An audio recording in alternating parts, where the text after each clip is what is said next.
Hello, happy Thursday. I cannot believe we got to Thursday because it feels like yesterday was just Monday. But obviously we have made it to Thursday, which is super news. And it's been quite the eventful couple of days since I saw you.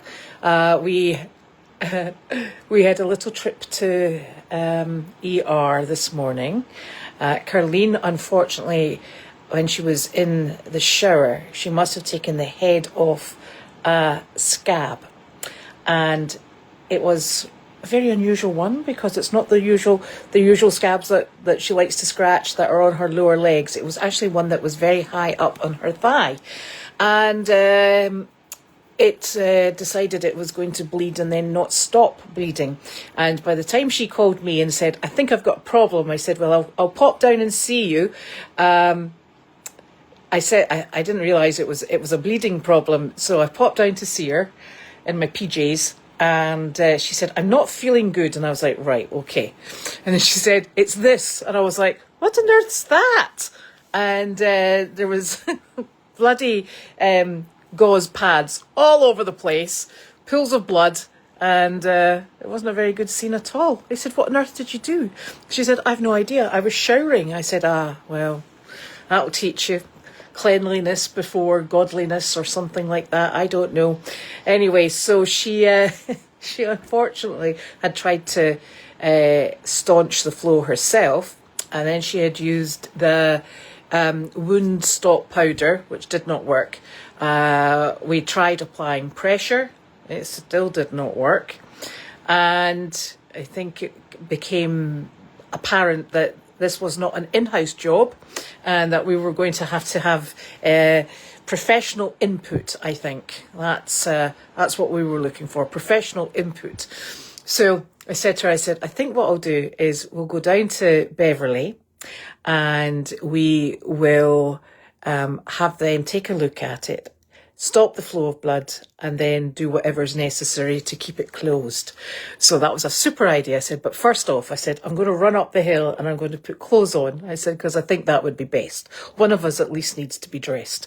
So I came up to the house, and I was trying to find non-barn smelly clothes, as one does.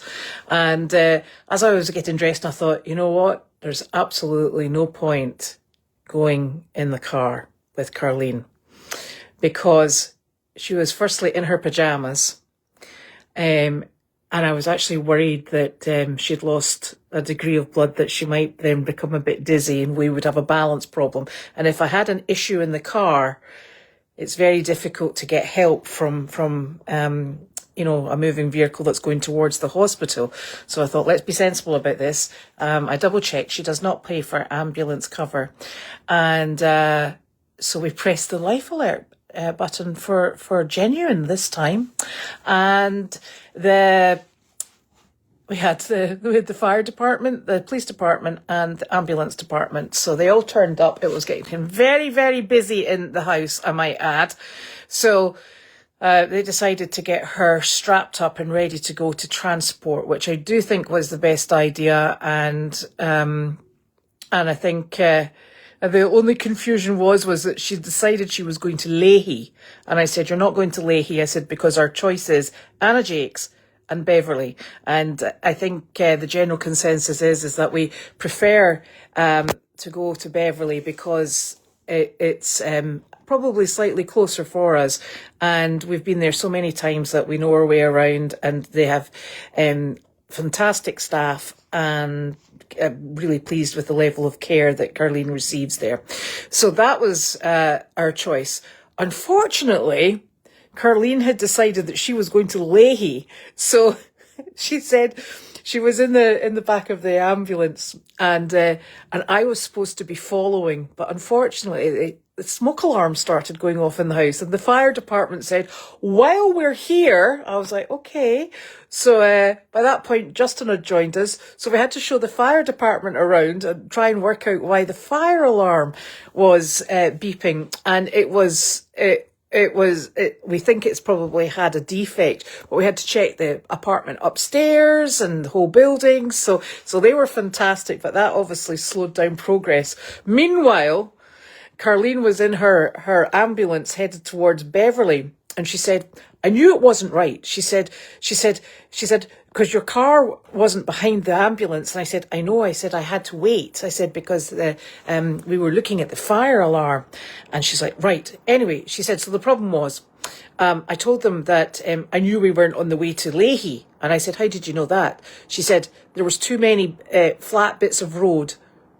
And then there was hills. And I was like, I couldn't tell you what roads were coming up or would pass by. I was like, good to know. She said, anyway, when we pulled up, she said, because we went up the hill, I knew we were going to Beverley. And I just told them that this would not work because we'd lost you. I was like, it's okay, I wasn't following. Don't worry. And I said, and I always thought we were going to Beverley. I didn't realise that there was a Leahy option on the board. So we got there, and I actually got to the same place, probably just about 20 minutes later. So they took her in. She goes in through the emergency entrance, and I have to go in through the hospital entrance. So I went into the waiting room for ER, and I said, I'm here for Carleen. I'm her healthcare proxy.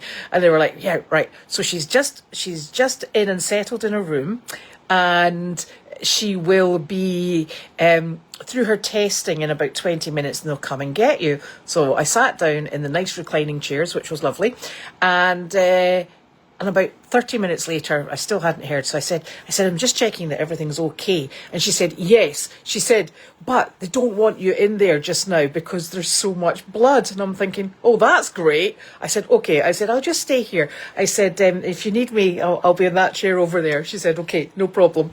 So I sat there for a while, and eventually a nurse came out, and she said, Are you waiting for Carleen? I said, yes, I am. She said, well, you can come back now. And I was like, good to see, because you never like it when you're sitting for too long and a bit worried about what's going on. So I went in. It is the quietest ER I have ever seen. She was in a room. There was lots of staff. And in fact, there was only one other person in the waiting room while I was there. This must have been the optimum time to go. Goodness. So she was there and she was in good spirits. I said, so what have they done? Did they amputate? And she said, no. She said they cauterized. They couldn't get it to stop either. So I think in that case, we did make the right decision. She said they've cauterized it, and then they put a tiny little circle of gauze, and then they did a cross. They made a cross out of stitching and pulled it tight. And I said, well, you know what? I said, I think it was good that we came here. I said, because there, firstly, is no way we should be doing in-house cauterization. I said, and secondly, stitching and pulling it in tight sounds like me for a recipe for burst skin. So I said, so I'm so very glad that we came here. That was lucky. So they did a really great job. We had to sit for half an hour to make sure that the stitches actually held and that the bleeding had actually finally stopped, which it had. They did all her blood work. They checked her warfarin levels, and everything was good to go. She wasn't dizzy. There was no lasting side effects apart from the blood all over her pajamas. And so when we were given the all clear, they had to do the discharge paperwork. So I said to her, I said, given the fact that one of us is still in pajamas, I said, I'm going to go out to the car park. I'm going to get the car to the front of the building. I said, I'm going to turn it on, put your heated seat on. And she said, that sounds like a very good plan. So we got her in the car, and we came home. At which point, I think we sat and discussed computers. I don't know why anybody tells me about their computer woes, because I am the last person to discuss computer woes with. And then she discussed the printer woes, and I was like, and there's another thing. I am very good at filling up paper. Anything else is just beyond me. So we had a good discussion on the way home, and she was in good spirits, which was great. And then she toodled off to bed again. So it was just a bit of an eventful night. And Judy and Carleen did the job this morning, which was lovely because I was sleeping. And they had a good time. I can't remember how many people they saw because I forgot to ask Judy when I was speaking with her. But that worked out all A-OK. So I tell you, it's never boring here. And I was saying to Janine when I was speaking to Janine, because Janine was on the phone yesterday making sure her mum was okay and just checking on progress. I said, you know, the thing is, I said, what's very nice about this place is we work together as a community. And I said, just because she's not there, it means that just somebody else steps in, and you know we all pull together, you know, and cover every eventuality. So I think that's one example of why community living works quite nicely when you've got very generational homes. So there you go. This is our own crazy community. So that worked well, and she's got an appointment with the Geek Squad for Monday, I think. So everything's getting sorted, which is fantastic.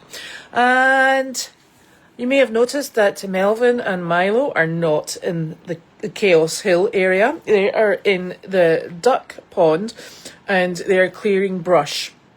And that's the official story, but that's totally and utterly not true. They rushed past Nick. He couldn't catch them. They went to the duck pond, and so he just left them there, all nice and tied in and safe. And I had actually looked at the... excuse me.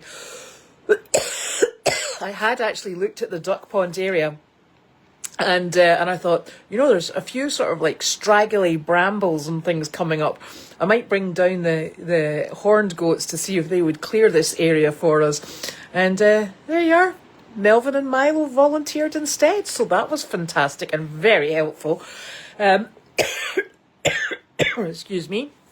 We are coming towards the end of our snow, and it's just showing us how much work we've got to do to get the place all spick and span and ready for people to come and visit. There was, after that storm at the beginning of the week, there are so many tree branches all over the place.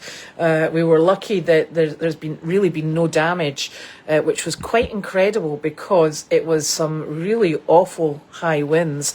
So that was fortunate, but the goats are enjoying eating the pine needles from the branches, which just leaves us the branches to put somewhere to decompose. The rabbits are also having a few bits of pine branch with the needles, and they strip the bark as well, so that's good. So everybody's making good use of all of the things that fell off the tree, so that's very helpful. What else is happening? We're still wandering on through life, keeping ourselves busy and out of mischief. Well, apart from Carleen, it's impossible to keep her out of mischief. But everybody else is behaving themselves and getting on with life, which is great. There's spring is always a busy time. But the weather's better, it's easier to get round about, and there's lots of planning in the offing, which I think is always, it makes you feel very positive and very keen to get going with things, so that's good. There is the chance that Janine will be sending the pig up at the beginning of April, and then she will be following at the end of April. So we're going to have a very serious discussion as to where this pig is going. She thinks it's going to go in with the ducks. I'm not sure what the ducks would think of that. And also, we'd have to make sure that it didn't eat the duck food. Because I'll tell you, we go through so much duck food. It's a vast consideration in our feed bill. 3 bags of all stock, which is the feed that does the turkeys, the ducks, and the 2 chickens. I feed my own chickens up here. That doesn't come out of the Goldy's bill. So there's 3 bags of all stock that 3 turkeys, 2 chickens, and those ducks go through every week. I think that's a phenomenal amount of food, but I think the Muscovy ducks, they eat from the pond, so they'll eat pondweed, and they should be far less dependent upon the manufactured foods. So heaven help us, because quite frankly, it not only is it costly, it's £50 bags that you're lugging all over the place. So it will be nice to maybe lessen that load, I think, somehow. It was supposed to be sunny this afternoon. I don't think I really saw the sun. which was a bit disappointing. And everybody keeps saying that it's going to snow at the weekend. So I am avoiding those naysayers, and we'll wait and see what comes in, because you never can tell with the weather. It changes so frequently and in a very peculiar fashion. So no rhyme, no reason. So we'll ignore the weather forecast right now. Thank you, Hilda. And if we get snow, it will just be a lovely surprise at the weekend. I'm going to need to take the trailer to Meredith because we're just about out of hay here. So we'll get that turned around and Goldy's stocked back up, because if we ran out of hay, the donkeys would be most upset, as would everybody else in the barn. So that's an essential. But thanks to everybody and their donations towards the hay bales. We've got a good supply on Meredith that we just store there and then we bring over here. And I think one of the things that we always have to remember is that there is no discernible grazing on this farm. We don't have pasture. We have what's an area that's highly suitable for donkeys and the cows. And it technically a lot of it is dry lot, which is the healthiest area that you can actually keep donkeys and mules and mini horses on.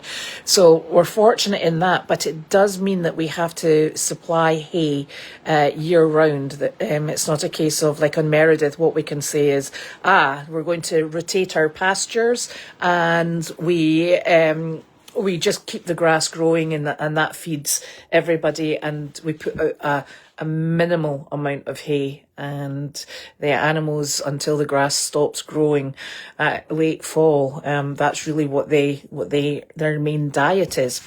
And the interesting thing about that is we use balancer, so our animals are all on forage, and that is, in my mind, the healthiest way to maintain their diet and their weight and their good condition and their feet and their coat and all their other bits and pieces. But while we're feeding forage, we also have balancer, and balancer is their vitamins and minerals and all the necessities that they have to keep them healthy. And there are actually, on Meredith, what we do is we use a balancer during the summer that is used to enhance grass pasture, so it's a forage balancer. But then during the winter, when there is no forage, we actually switch to a hay balancer. And the reason we do that is because as soon as you have to start feeding hay, once the grass is cut and dried into hay, you lose well over 50% of the nutrients. So you have to balance that loss very differently to pasture. So it's a very well, I find it a very interesting topic. Everybody's probably disappeared off and gone, right, that's enough of this nonsense. But it's very interesting just to see what actually constitutes supplementation that we need on different surfaces and different times of the year. So we'll be on Meredith, we'll start switching over to our grass balancer. So, but not on here. We stay in the same balancer year round. So lots of things changing. Blankets are going to be cleaned and put away, and you know, it's always busy, but these transitional times, it really just starts to you know, gets your brain working, thinking, what do I need to do? When do I need to bring the fly bags out? When do I need to get this ready so that it's good to go when whatever weather event comes in? So there's a tremendous amount going on, and it's always enjoyable, I think. Nothing nicer than working with animals. Now, this is really peculiar because I have absolutely no questions, and it says comments will appear here. I'm going to click on that, see if that works, which it doesn't. And so I have no comments, which I can only apologise. And I will go back and I will try and answer any comments that have been left. And if I can answer them, I will. If not, I'll just ignore them. So tomorrow we have Justin and Carleen, and that's very exciting because that's the first time Justin will be doing his own mail chat with Carleen. And that obviously will be at the same time, and I don't think there's anything else we need to know. Carleen and I'm not sure that Bella will be back on Monday, but Carleen, it'll either be Carleen and Bella or Carleen and Justin. I think Bella has another commitment this Monday coming, and so we're waiting to see whether or not she's going to come. But failing that, she will be back the following Monday. So lots going on, lots to do. It's an exceptionally busy time of year, but hey, the weather's improving before it gets too hot, because when it's too hot, all I want to do is sleep. So we're coming into my least preferred season, hot season. Yuck. So I hope you all have a lovely evening. Thank you so very much for joining me. And if you've got any questions, leave them and I'll try and answer them as best I can. And have a lovely next few days until I see you again on Tuesday. Bye-bye.